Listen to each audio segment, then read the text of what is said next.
Welcome, welcome, welcome.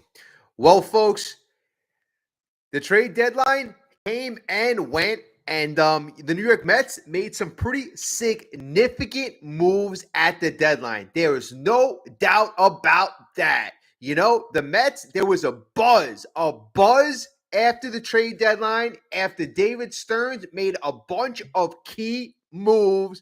And, the big question, how would the Mets look in game one with their new players? You heard before the game Tyler Rogers speaking. You heard Ryan Helsley, Cedric Mullins. He made his way to the ballpark. Everybody was excited. Folks, I was excited watching the game today. The most exciting time in a couple weeks now. And I wanted to see Helsley. I wanted to see Mullins if he would get in the game late. I wanted to see this Mets lineup support David Peterson so that the bullpen would take over a lead. But you know what? We saw a little more of what we've been seeing. Actually, a lot more. We saw a lot of inconsistency from the offense, and we saw the offense continue to struggle. Now, giving the Mets a little bit of credit, they fought their way back after David Peterson had a rough second inning, but honestly, Peterson settled in nicely. The sinker was working. He was locating the slider. He was actually controlling the game in a very, very powerful manner. I liked how David Peterson really looks in these last couple of days. Not days, games. I mean, Peterson has really, probably since the All-Star game, elevated his performance to another level. So Peterson, great. But it's just so damn disappointing that besides Alonso's homer in the seventh inning, the big bats aren't really stepping up. Really, I was checking. Are the bats doing as bad as it seems? I mean, Alonso. I looked at the past 15 games. He's batting under 100, and if you look at the last 30 games, he's batting under 200. Lindor, same thing. So the lineup consistency with the top hitters is just pathetic. Obviously pathetic. Now, the New York Mets had opportunities. We had an opportunity to win this game, right? We had an opportunity to win this game. We were down. We came back. We fought. We tied the game in the eighth inning. And, it was pretty exciting. It was a pretty exciting, we'll get to this, but, Cedric Mullins, he had a chance to win this game, and that would have been magical. It didn't happen, but that would have been magical. He had an opportunity to do that. But the eighth inning, the Mets fought back. The inning started off. You had Tyrone Taylor. He made a quick out. Brandon Nimmo. I circled this in my scorebook. Great walk in the eighth inning. Just get on base. That would bring up Francisco Lindor, and Francisco Lindor, just get a hit. And he actually, singled. He singled on a line drive to right field. Very nice hit. You had Juan Soto come up at this point with two men on and one out. And Juan Soto hits a line drive, ricochets off the pitcher. And thank God it hit the pitcher. Joey Lucchesi ricocheted towards third base, shortstop vacancy. And that allowed a run to score, made it 3-2. And, at that moment, Lucchesi's in the game. And, I'm like licking my chops because Lucchesi at this point wasn't looking good. Walking Nimmo, Lindor gets a hit off of him. Juan Soto gets a single. And I'm like, thank you. These former Mets.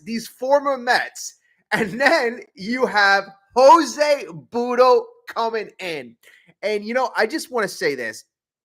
A guy like Jose Butto, who has only known the New York Mets throughout his career. That's all he knows, right? He comes into this game, and you could see nerves. They were coming through the TV screen. So when he comes into this game and he's facing Pete Alonso, again, I'm licking my chops saying, you know what? Let's take advantage.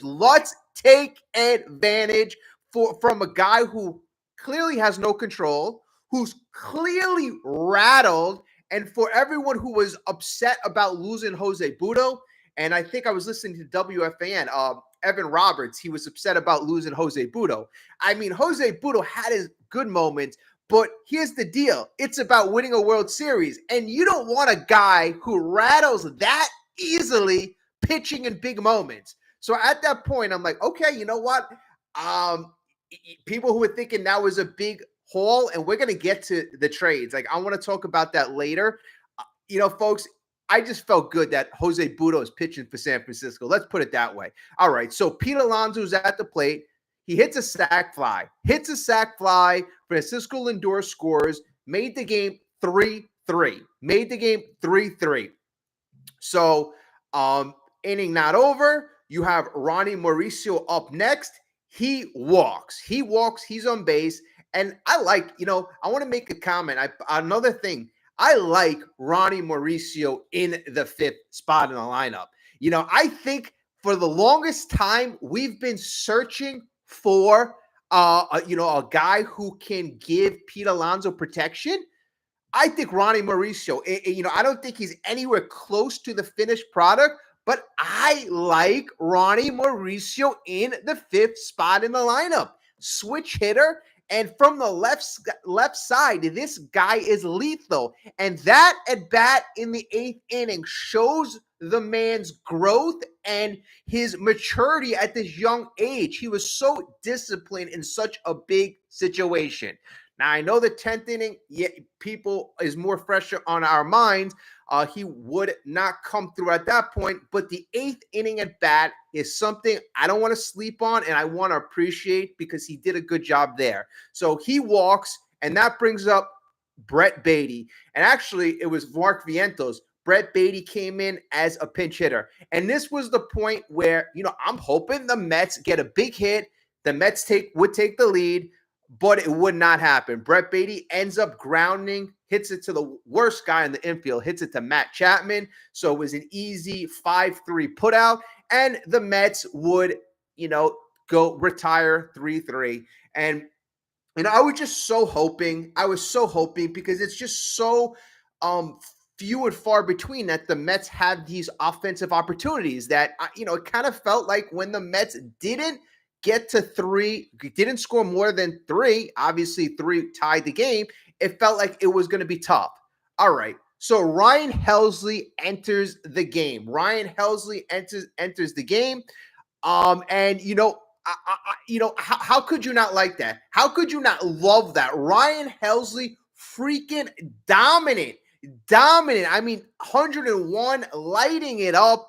I mean, it's just. I haven't seen Ryan Helsley pitch in a while. I didn't realize his slider was that filthy. Guys were swinging and missing by a foot. So it's going to be so nice to have these two guys, Helsley and Diaz, back to back to back. And at that point, when Helsley's in the game, I'm like, okay, you know what? We got Helsley to pitch the 9th, and you got Diaz for the 10th. Right? So the Mets will have an opportunity in the 10th inning with the runner in second base on scoring position. Diaz shuts the other team down, and you have your opportunity to score.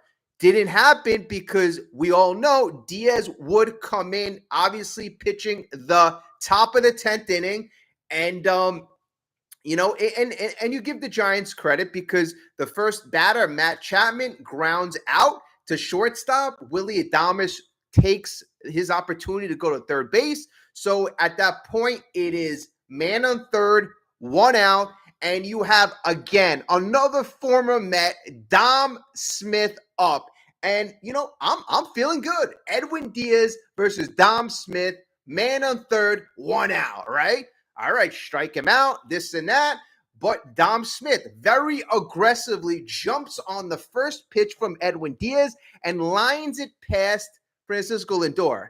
Now, Francisco Lindor, unfortunately, was moving in the other direction as the ball goes in the opposite direction. So a ball that normally he probably could have ranged to his left and got, he was just caught himself moving in the wrong direction. So that was a single that obviously scored the run. It made it 4-3.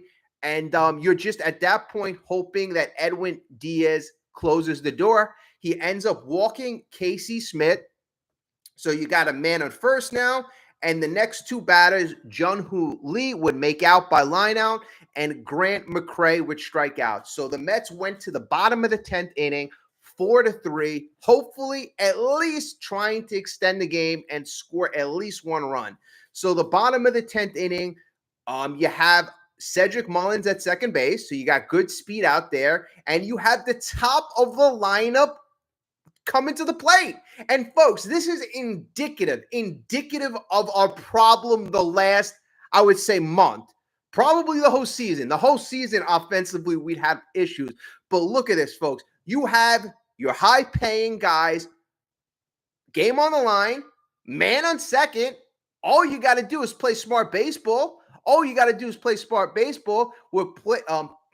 the pitcher, Randy Rodriguez, we beat last week. So we're facing a pitcher that we actually handled pretty well last week. So, and he's a very good pitcher. I'm not taking anything away from him. But still, again, all you got to do is play smart baseball. Edwin Diaz is a good pitcher. Giants were able to push one run across. So Brandon Nimmo starts the inning off, pops up to the second baseman. When I say play smart baseball, all he had to do was put the ball on the ground, folks. All he had to do was put the ball on the ground, hit it to the right side. He's a lefty. That would advance Mullins to third. Didn't happen. Second guy up, Francisco Lindor, gets hit by a pitch. Okay, we're working right now. First and second, one out. You got your $800 million man up, Juan Soto. But Juan Soto, he flies out to the second baseman. So again, you are just making, not only you're making outs, you are making such unproductive outs. So Juan Soto flies out to the second baseman, infield fly rule, still first and second. Now it's 2 outs. Okay, so first and second, 2 outs, and you have Pete Alonso up. And normally, if it wasn't before the 7th inning, I'd be pretty nervous because Pete Alonso's been in some hell of a slump. But Pete Alonso ends up working out a walk, and this was a lucky as hell walk. Lucky as hell walk, because when it was I believe it was a full a full count. He had a strike call that was a ball, and then he that check swing. I swear that check swing that they ended up calling a ball, I think that was a makeup call because they didn't show the replay, but I swore Pete went. But nonetheless, he works out a walk. So you have the situation on. You have a couple runners on base, and you have the hero from last week, Ronnie Mauricio. You have Ronnie Mauricio going up against Randy Rodriguez, and Randy Rodriguez gave up that splash home run to Ronnie Mauricio last week in San Fran. So Ronnie Mauricio comes up, and he had a very disciplined approach last at bat. And, this is almost a situation where you kind of give the pitcher credit. He threw it a couple nice strikes and, beat Ronnie Mauricio on a couple pitches. Last pitch right down the middle, beat Ronnie Mauricio, strikes him out, game over. San Fran wins 4-3. And, it's frustrating for a couple reasons. First of all, we're on a 4-game losing streak, right? So it always hurts more when the losing streak is getting to 3-4 games. And this is right after the Mets had a 7-game winning streak. So talk about freaking streaky. World Series aspiring team. How streaky can you get? Okay. All right. Hey, what's up, Richard? What's up? Yeah, I see you wrote a lot of stuff. Richard, Madeline, Dan, Angelo, what's up, everyone? How's everyone going? Hopefully everybody's having a good night. Tough loss, very tough loss. Tigremra, hopefully I pronounced that right. Helsley looked great. Helsley, that's the positive from tonight. Even Carlos Mendoza, I was listening to the press conference, his positives. You got David Peterson, well-pitched game. Obviously, that's a positive. Pete Alonso, hopefully he's looking to break out of the slump. Had that homer, had looked a lot better at some points during the game, taking pitches, being more disciplined, not chasing as much as he'd been in the last couple games. So Pete Alonso, positive. But no more positive than Ryan Helsley. Like I said, I haven't watched many St. Louis games. I didn't realize that, the swing and misses were just filthy, freaking filthy. And he was just laying it right down the middle. You saw him attack. That's what I'm like, okay, Diaz, attack.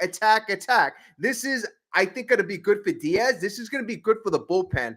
I like competition, but I like the fact that, you have different looks from your bullpen arms. And I just love this guy. And this guy looks like he's going to elevate the bullpen. So I'm excited about that. And if you listen to all these guys before the game started, they interviewed Helsley, they interviewed Tyler Rogers, and they interviewed Cedric Mullins. In terms of what Mets fans like, I think that Mets fans, would probably like what Mullins said the best, then Helsley, and then Tyler Rogers. But all the guys seem like they're great guys. They all seem like they're great guys. They seem like, New York's going to embrace these guys to the utmost. I like what I heard.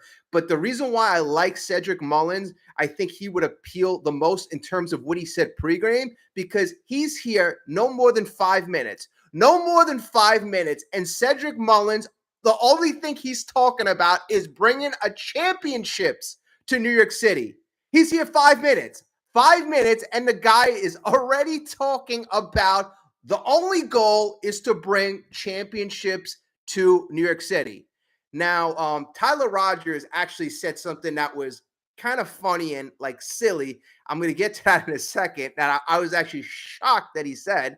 But Helsley, his approach was like, yeah, I'm going to go out there, do whatever you need. You want me to pitch the 7th, 8th? I'll do whatever this team needs. I love those attitudes. Carlos Mendoza loves those attitudes. Great team player, great talent, 2-time All-Star. That guy had a great attitude, has a great attitude. Tyler Rogers, I mean, ultimate nice guy. You could tell that all these guys miss their organizations. All of them, Rogers, Helsley, and Mullins, they all spent around a decade with their organization. So they all seem sad, but no more sad than Tyler Rogers. Tyler Rogers seemed like he really misses the the San Francisco Giants. In fact, they asked him, and this is where I think he kind of misspoke. They said, Tyler, would you consider re-signing with the Giants after this season? And he quickly said, yes, I would. And then he caught himself by saying, oh, no, but right now my focus is the Mets. So he's literally saying that after this season, he literally confirmed that possibly he's going back to the Giants. But I just felt like it was just an ultimate nice guy answering with your heartstrings. But again, these guys are going to be embraced. These guys enhance the talent of the bullpen immensely. Now, in my research today, I probably listened and read probably like 50, 60 sources, which is crazy. But, the funny thing is, what was it? Bob Nightingale. I was listening to Foul Territory, a great show. I'm pretty sure most of us listen to Foul Territory. And they were talking to Bob Nightingale. And they asked Bob Nightingale, in your opinion, who do you think did better this trade deadline, the Phillies or the Mets? The Phillies or the Mets? So he goes, I want to say the Phillies because they got Duran and they got Harrison Bader, but he said he spoke with numerous GMs, and everybody's raving about how David Stearns gave up nothing for these bullpen arms. Now, us Mets fans recognize what they gave up. Tidwell, obviously Drew Gilbert, we got him in the Verlander trade, Jose Budo.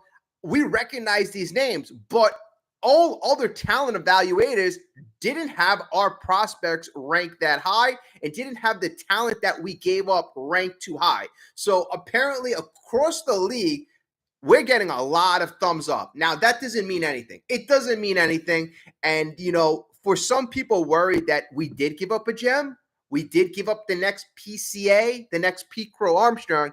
Here's the thing. if the Mets win a championship this year, and I know there's a lot of teams vying, it doesn't matter who we gave up. It doesn't matter. If we win a championship, our first championship in over 40 years, and David Stearns somehow managed to get these bullpen arms that put us over the top, a center fielder, reposition our whole pitching staff, if that happens and we win a championship, it doesn't matter who we gave up. But the good thing is, for all of us who are nervous about giving up talent, and nobody wants to just give up talent. I don't want to give up talent. We all want to hoard as much talent as possible. The early indication is, besides San Francisco, who gave up the number 3 prospect in all of baseball, and I forgot one other guy, there weren't many top prospects given up, and the Mets prospects weren't that top. In fact, one guy said that Blade Tidwell, Jose Budo, and Drew Gilbert by next year would have had no value. And I thought about that. I'm like, okay, that might make sense, because Budo, if he continues looking this crappy, his value is going to be down. Drew Gilbert's going to be 26 years old next year, 26. And, he hasn't made it for, apparent reasons. And then you have Tidwell, who had very, sporadic starts, but in those sporadic starts didn't look that great. So their value could have potentially went down. And then some of the other prospects were, much lower prospects. So their ceiling wasn't ever that high.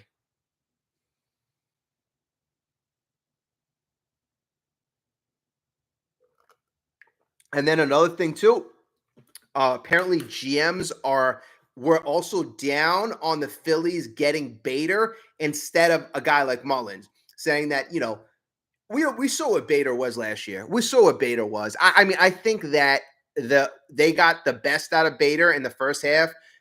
He had 11 home runs first half, played a good center field, but we know where his ceiling is. Cedric Mullins, and this is where I learned a lot. I looked at his defensive metrics this year, and I was like, okay, compared to years past, his defensive numbers were down. His range was down, and there were a couple other telling metrics that were down in the past. And apparently he had some sort of hamstring injury. I don't watch Orioles baseball. I wasn't aware of that. So I mean, it is a good thing that Mullins, in the last 30 days, he's batting over 300. He's getting a lot healthier with his legs. He's a guy, who's actually been a very, speed guy. I believe he's stole 30 bases last year. So the guy is, versatile. He's hit 30 home runs in his career. So I'm very interested to see how he plays in a city like New York. He seems like the perfect guy. He's got the perfect answer, the perfect attitude, and you mesh him with the right, circumstances. I wouldn't be surprised if the guy takes his play to another level.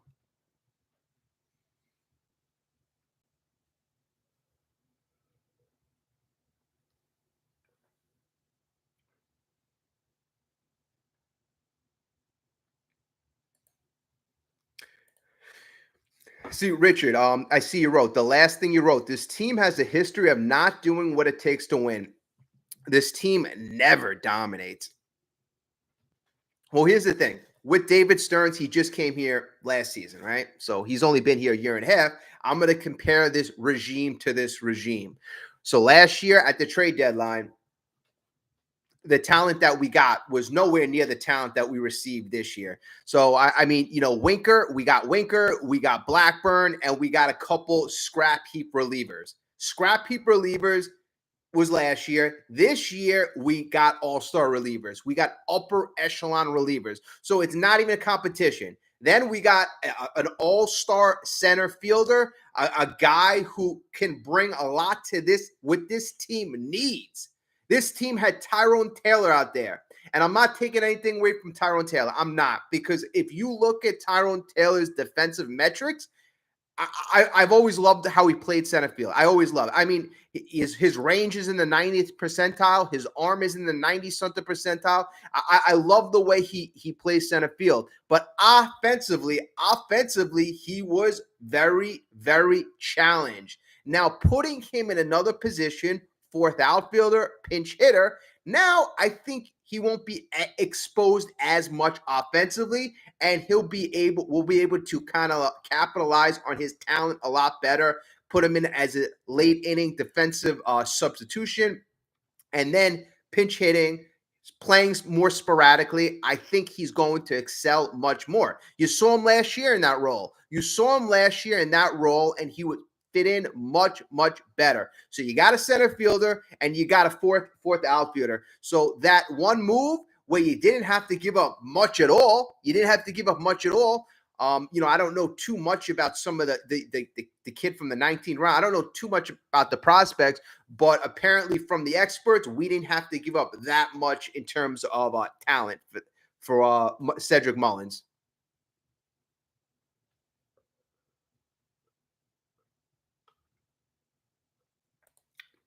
All right.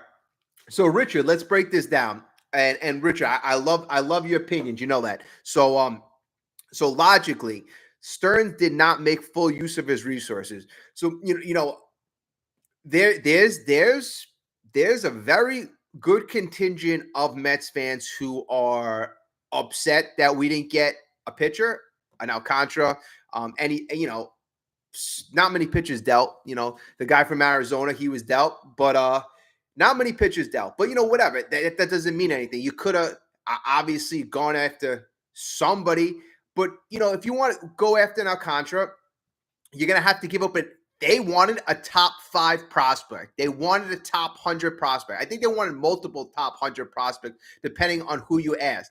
So no teams were really interested in surrendering that type of capital for a guy who's only had 2 high leverage starts.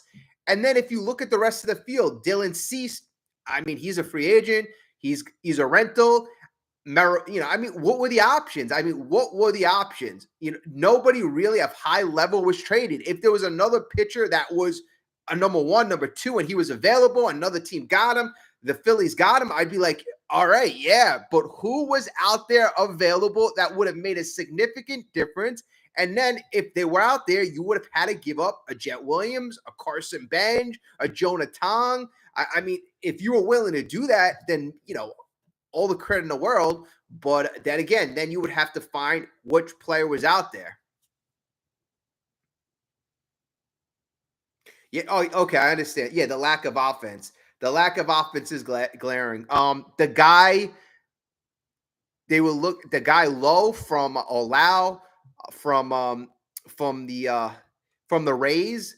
That was who they were initially interested in. But apparently I forgot who said this, but they said that he didn't want to play here. That he didn't want to play here for tax reasons. So I don't want anybody who doesn't want to play here. And then you had Eugenio Suarez, but I guess the Mets, they have their logjam with Vientos, Beatty, Acuna, and Suarez would have been that definitive upgrade. But here's my thing. My thing is with the offense, you need your stars that are already here. You need them to perform. I mean, you're paying these guys. Lindor, where the hell did Lindor go? I mean, Lindor, who last year had an MVP season, has been underproducing, and the team has been notorious for going how Lindor goes. So Lindor, you need your guys not to slump. Lindor's been slumping. Pete Alonso's been slumping. Juan Soto, I mean, besides 1 month that's been, a dynamic month, he hasn't been Juan Soto. Nimmo's been fine. Vientos has just been coming on of late. You need your guys who you've paid, who you've invested in. The Mets were supposed to have that dynamic offense, but it's just that our players aren't really kind of playing to their potential. What's up, Robbie? So, Richard, who would you have gotten like offensively, or who would you have gone after?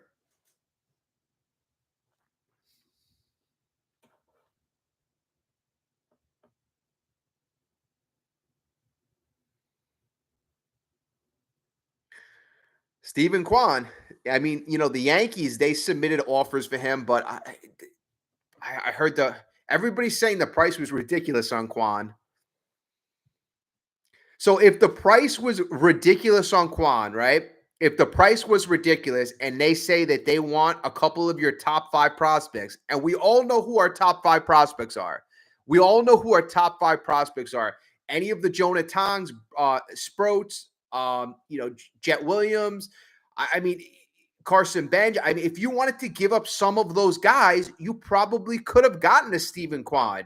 I mean, if they were looking for a ridiculous package.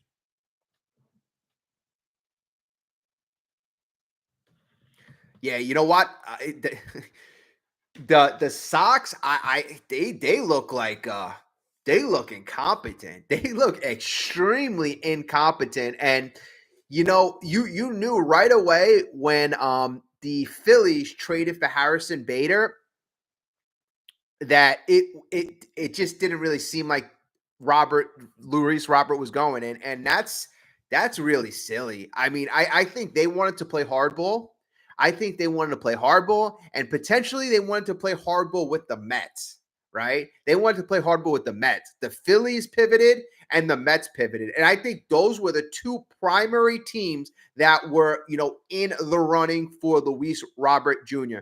And the White Sox vastly miscalculated the field. Maybe they didn't think that the Phillies or the Mets would go after Bader.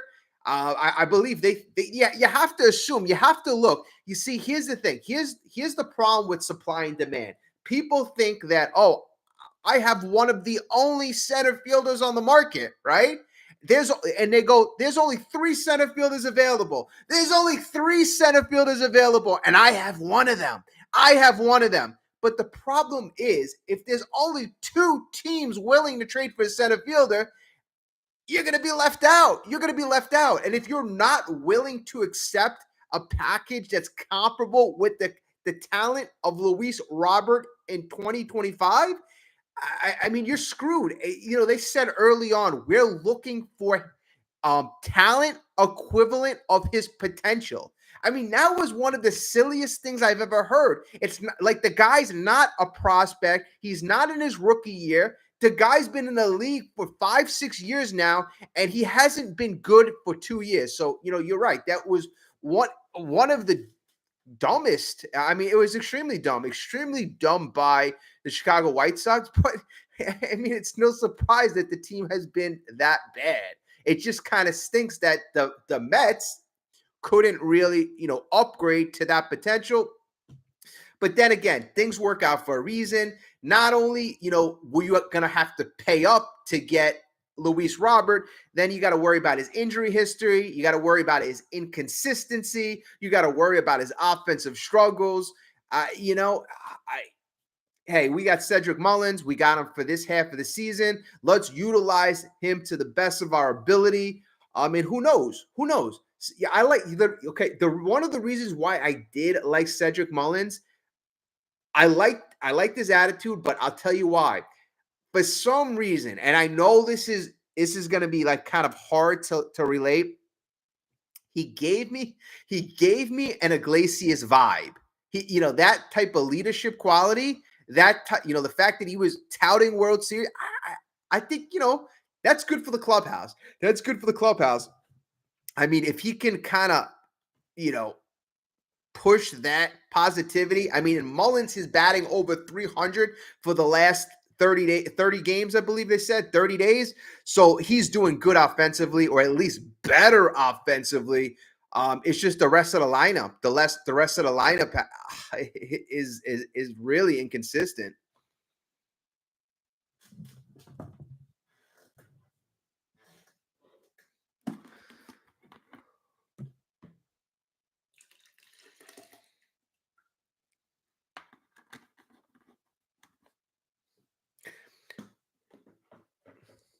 See, Dan, the Padres, they went all in. The Padres went all in. I wasn't paying attention. Did the Padres? Was their farm system was did they have a high ranking farm system? Because here's the deal: like usually when you're, and I know they got a lot of team control, they got a pretty solid reliever, solid closer, but giving up the third best prospect in all of baseball. I mean that is really kind of insane. And you already had a good bullpen. The bullpen of the Padres was already good.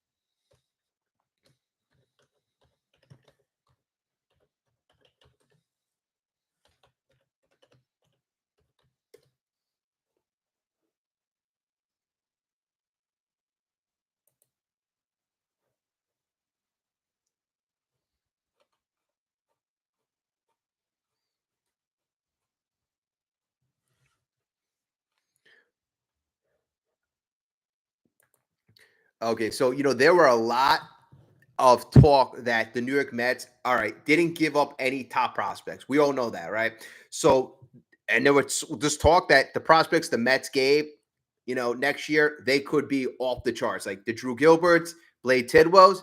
They could be going further and further down the rankings. So their value was maybe at an all-time high, if they don't get any better or they don't produce.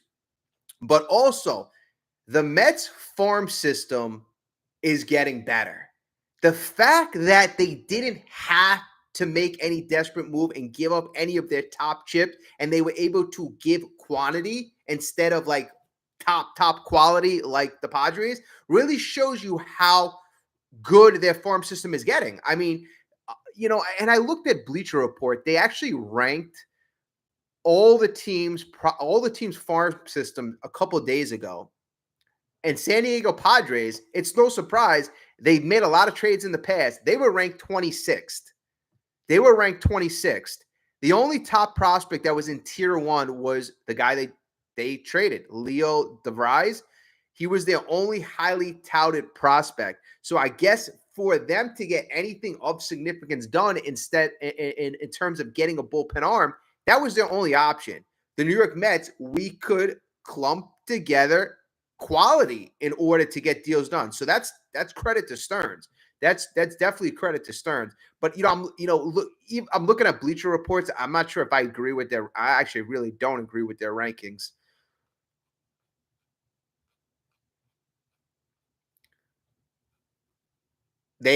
But just so you know, they have the New York Mets, or had the New York Mets as the 15th best farm system. They have Tong. They have Jonah Tong as their best prospect. Nolan McLean, Jet Williams, Carson Benj, Brandon Sproat, AJ Ewing, Ryan Clifford, Jacob Reimer, Jesus Baez. So according to them, Jesus Baez was our 9th ranked prospect, and Jonathan Santucci as our 10th. MLB.com has that list a bit different. Not that much different.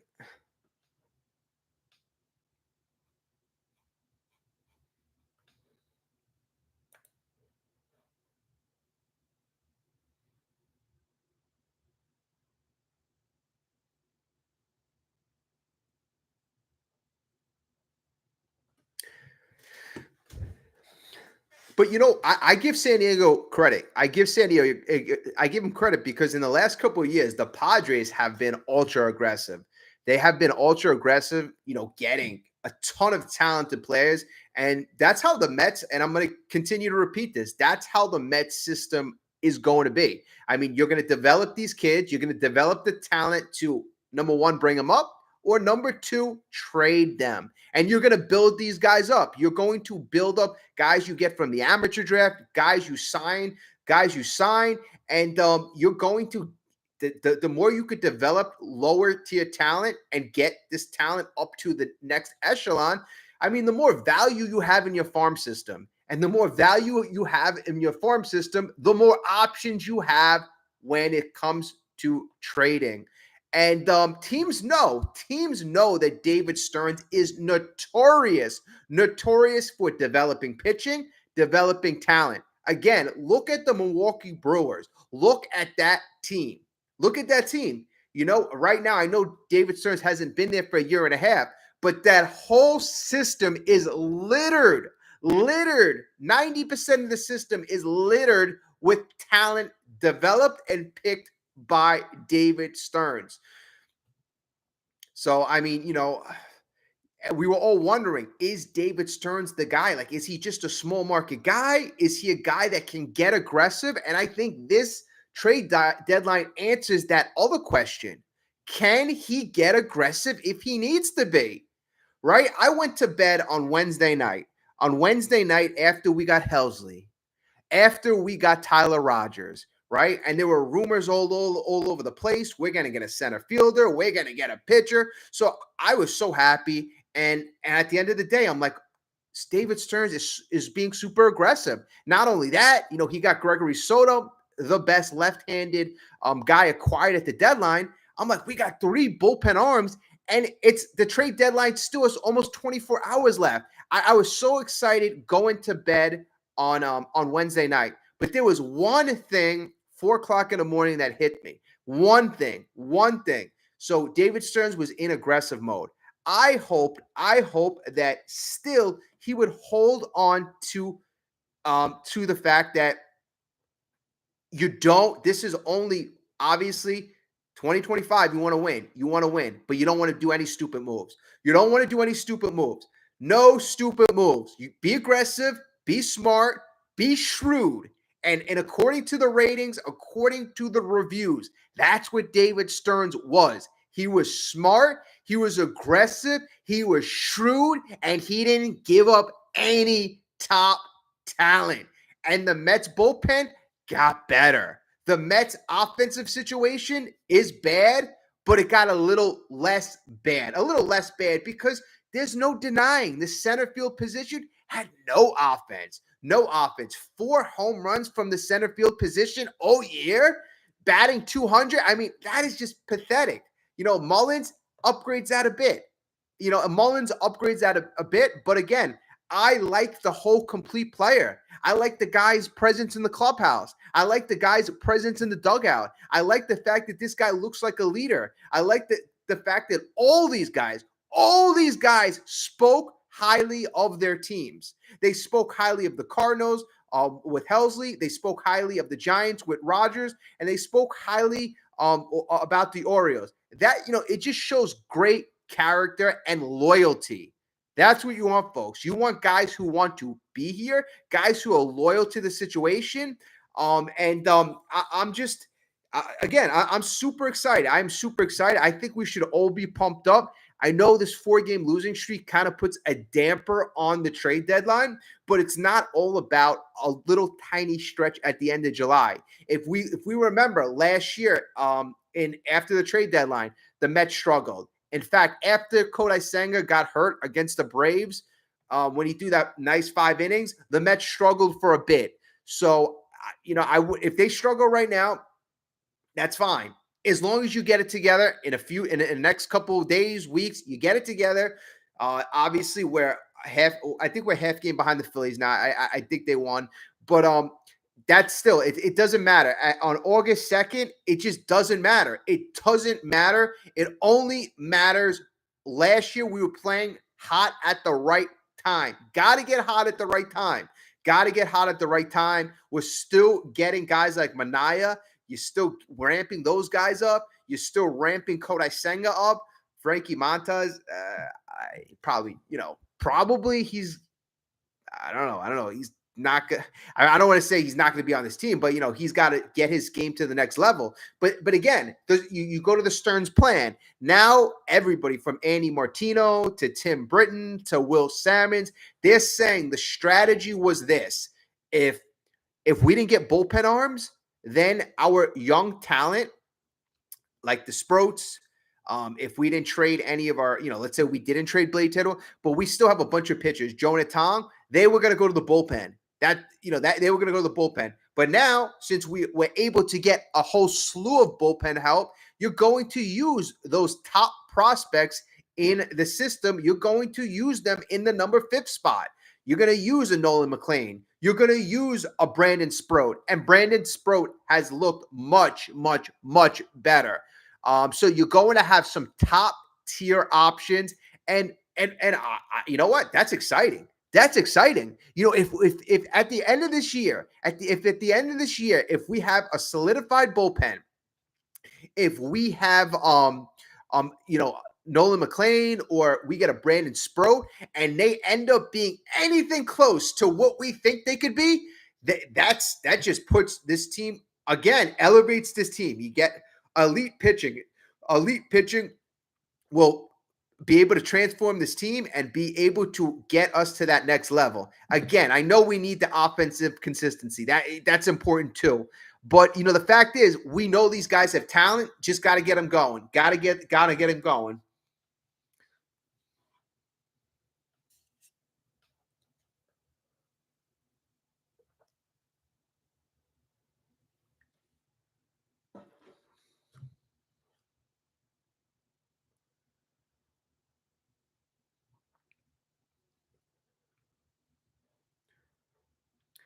Yeah, yeah. The Vogelbach thing. Oh my god. Oh my god. Yeah. And honestly, thinking back to Vogelbach, and I can't believe he was our DH. Like, that was the answer to our DH issues. That was actually what kind of made me want to keep Vientos. And I know there was a lot of people kind of split, and it was really in regards, would you trade Vientos for Roberts? I was kind of on the side. I'd rather keep Vientos, and if I trade for Roberts, trade other people. But I compared Vientos to Vogelbach. I mean, Vientos' ceiling as a DH, he's got a pretty high ceiling as a DH. His hard hit rate has always been in the 80th to 90th percentile in all of Major League Baseball. Guy hits the ball hard. When he makes contact, his approach has just been kind of off in the beginning of the year. Last 3 weeks, his approach has been much more reminiscent of last year. But again, having that type of guy at DH is what I was kind of liked. And Mauricio at third, Beatty at second with McNeil. Now you got Mullins in center field, Soto and Nimmo in the outfield. You're not looking bad. I mean, your offense should be much better. And there's two keys in this lineup. Lindor is one of them. Got to get Lindor going. And when Lindor does get going, for some reason, that jump starts everyone. It's weird, but it jump starts everyone. And another guy who I believe is a glue guy, another guy who is good for the pitchers and for the offense, is Alvarez. We saw when Alvarez came back from his stint, he had a couple huge hits. His approach changed. So, those are the two guys I need out there, and we need them to be playing at a high level, because those two guys have an impact on everybody else.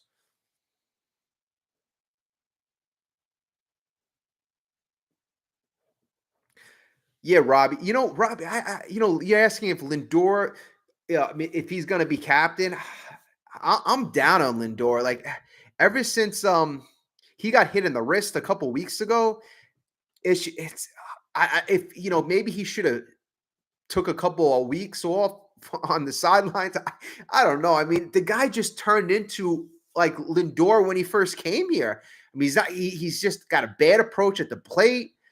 He's not swinging. He's not disciplined at the plate now. I mean, if you saw him last year and you saw him in the beginning of this season, I mean, he started off like he ended last season. In fact, you know what? Let me see exactly when this guy Lindor month by month.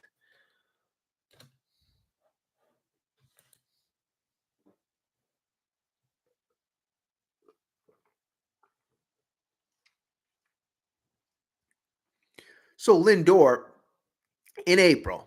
Wow. Wow. Wow. Wow. Talk about regression. Last year, Lindor had a bad April, mediocre May, and just took off in June. So he's had the opposite this year. April batted 339. Lindor batted 339 in 110 at bats, 6 home runs, 15 RBIs. Batted 339. That's crazy. In May, he also had 6 home runs, 17 RBIs. So he was hitting with power, still was driving in runs. He didn't have as many hits, so his average went down to 255. So he goes down from 339 to 255. Then in June, 204, and in July, 206. That is beyond putrid. So the last 2 months, you have Francisco Lindor batting 205 from June into July. That's 60 days. That is very bad production. That is very bad production from your guy who was fighting for MVP last year.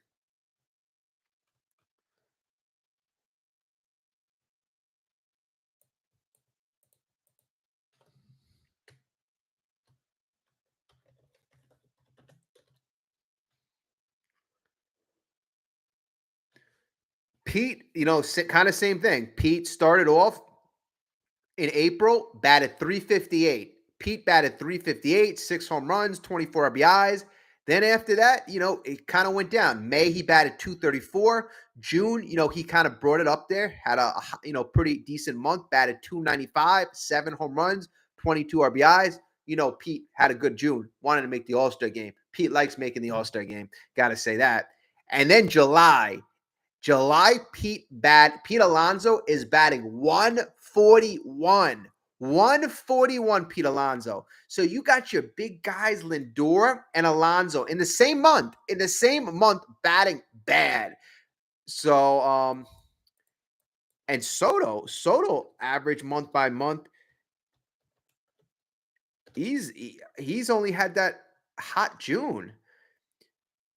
April, Soto's batting 232. May, Soto's batting 219. June, he was batting 322. July, Soto's batting 210. I mean, a guy you give $800 million to only have one, all-star month. I mean, he's walking every month. I'll give him that. He's getting on base by walks, but he's not getting hits. He's not making contact. And I got to say, Soto's got to swing the bat. Soto's got to swing the bat, folks. I mean, Soto is number one. By not swinging, he's putting himself in bad hitters count. And then when he needs to swing, I mean, he's just not swinging. And it's, again, when he puts himself in these bad counts, he has these awkward, off-balance swings. And I know it's Juan Soto, so, a lot of people don't really say much because he's a great hitter, this and that. But only one good month so far offensively. So those are 3 guys right there. 3 guys that are great explanations for why this offense has been so damn stagnant. And then if you look at the other position, easy center field. That's another position. Garbage. DH. That's been unproductive. Third base, unproductive. I mean, if you go position by position by position, no matter who's playing there, has been very unproductive and inconsistent. In fact, I mean, if not for a pitching early on, this team would have a lot of trouble.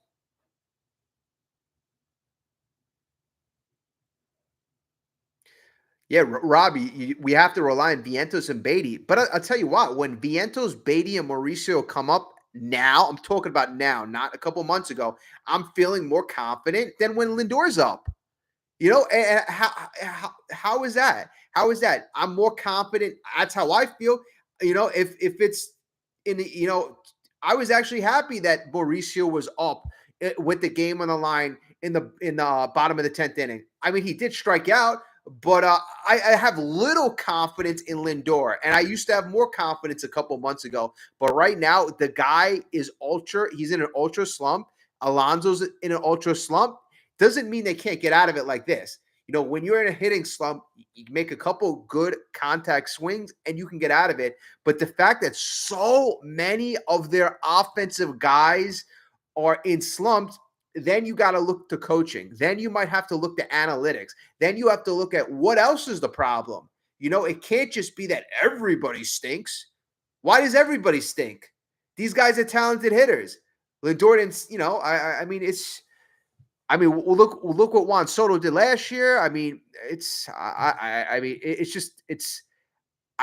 I don't want. I know each person's responsible for their own play, but we use analytics a lot, and I don't know if analytics are telling Juan Soto don't swing at this. I mean, it's just the way they are approaching the offense, are approaching these at bats. It just really kind of makes you wonder what is going on. It just doesn't make sense.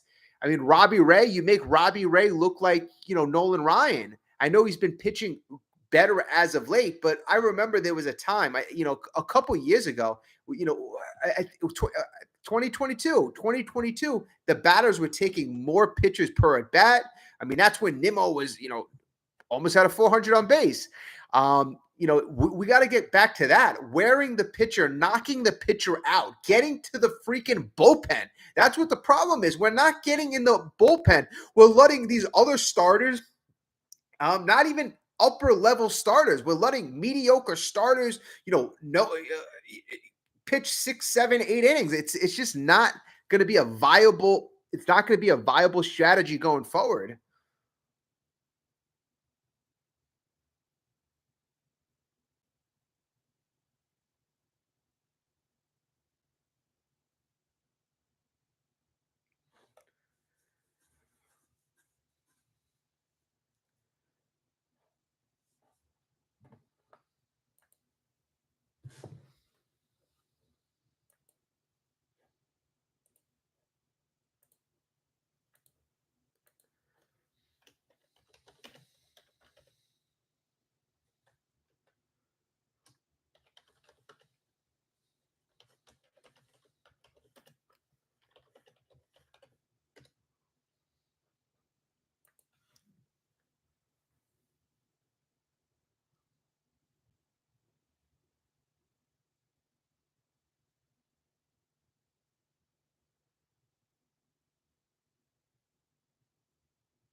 And since the beginning of June, the Mets have been virtually a 500 team, folks.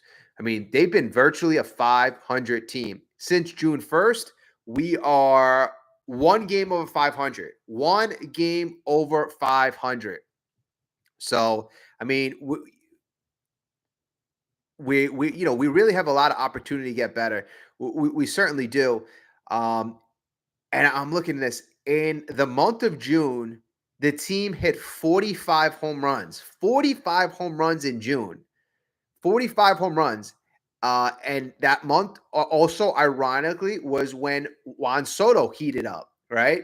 So I say, this team goes as Lindor goes, but that's also kind of indicative of, Juan Soto heating up. So they had 45 home runs as a team in June. Now, compare that to other months. April, 29 home runs. May, 30 home runs. July, 26 home runs. And then you got one anomaly month where you have 45, which is 15 home runs more than the next closest month. So they were mashing in June, but their record was 12-15 because of some pitching struggles.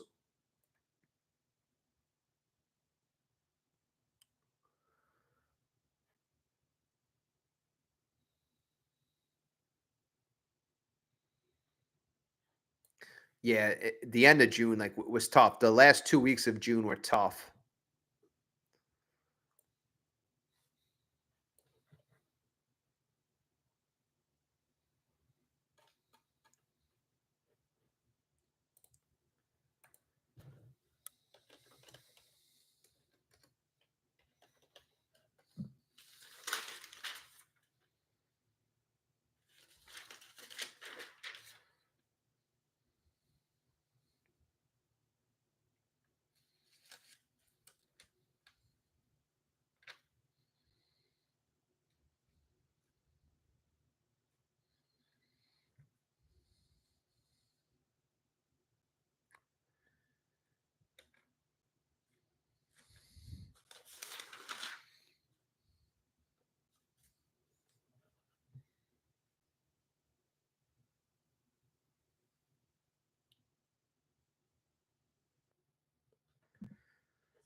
And Robbie, you said something early about Lindor being captain.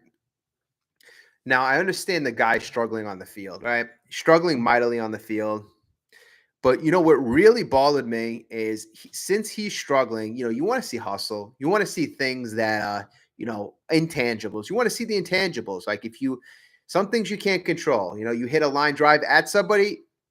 What are you going to do? Tough luck. You square the ball up, a guy's there. But I'm sorry, Lindor hit a grounder. He hit a slow grounder. It was I believe it was in the bottom of the sixth inning. Slow grounder. So Lindor is hustling down the line. And, I thought that, if he hustled straight through the bag, I thought, he possibly could have been saved. But for some reason, right before, the ball comes to first base, and Lindor literally pulls up 2 feet short of the bag and jogs very, very slowly and gingerly to first base. I'm like, was he hurt? Did he get hurt? I'm like, I swear it almost looked like it could have been an infield hit. Anybody wants to look at it. It was in the bottom of the sixth inning. Lindor just literally pulls up. And I'm like, that is completely unacceptable. When you are in a slump, you lead by example. You run through the bag. I know this is little league stuff, but I swear that could have been a hit. And, literally it's almost like, he had I don't want to use the word bet, but it just seemed like he was doing the other team a favor by pulling up before the ball got there.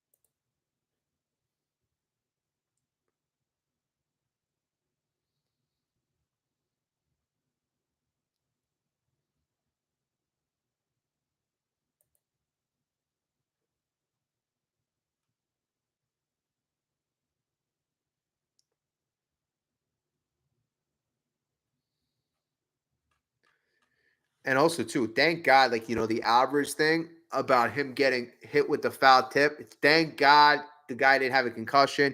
I mean, this kid's been really dealing with a lot, the wrist injury, um, getting sent down, getting hit in the face.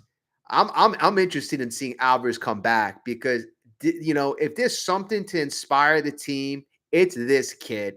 And like I said, in the last couple of weeks, he's really seen what it feels like to have his dreams ripped out. I mean, you heard Alvarez in the beginning of the year with all the bravado, kind of beating his chest, how we had the best offense.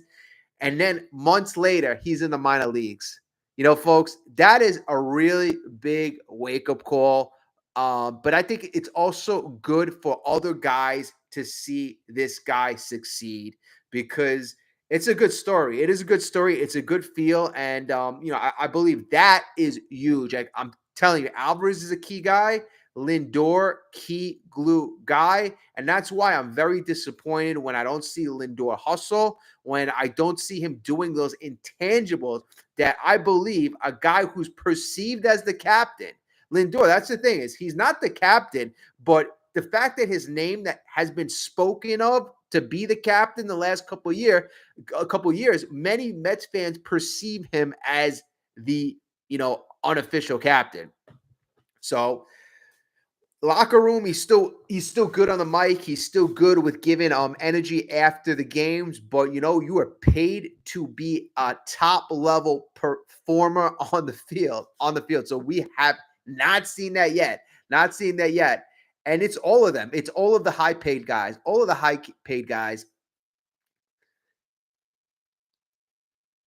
So what are we doing? We're feeling Cedric Mullins. Is he going to spark this team? Is he going to spark this offense? Are we going to turn things around? I mean, the good thing is we lost today. We fought back. We fell short. Yes, the offense had very, very, very, very few opportunities. We didn't get much going. Like I said, the approach the whole game didn't look that great, but at the end of the day, this was a winnable game. This was a winnable game. So the bullpen, hopefully, the bullpen just kind of, we've been playing over one game over 500 the last 2 months. Hopefully, kind of I don't want to say the success of the bullpen is gonna catapult this team to new heights, but I do think that it serves as a safety net. The bullpen certainly serves as a safety net for our pitchers, because now you see Frankie Montas struggling in the fourth inning. All right, you don't got to push him one extra inning. Get one of your good relievers in. So that is a good thing. But at the end of the day, like I've said for weeks and weeks, the best thing for the bullpen and for the pitching staff that will take the most pressure off them is to hit. So I'm going to be calling it a night for myself. I appreciate everybody who's been in here. Richard, Robbie, Dan, I appreciate every one of you. Thank you for all the commentary. Thank you for hanging out with all of us. It's just honestly, at the end of the day, it's one game. You compile that in a 4-game losing streak. It's stinky. Doesn't feel good. But the Mets have an opportunity to turn this around tomorrow. And we got to be confident that they will. The Mets, this organization, invested a lot in this team. And that's why I think that once the guys kind of like settle in, nobody has to be worried. Nobody's going to worry that they're going to be traded. I think with time, I think that's going to make a lot of people feel more comfortable. But, again, everyone, good night. Have a great night. Get some good sleep. Let's go Mets. Thank you so much for tuning in, and I will speak to everybody tomorrow night. Bye.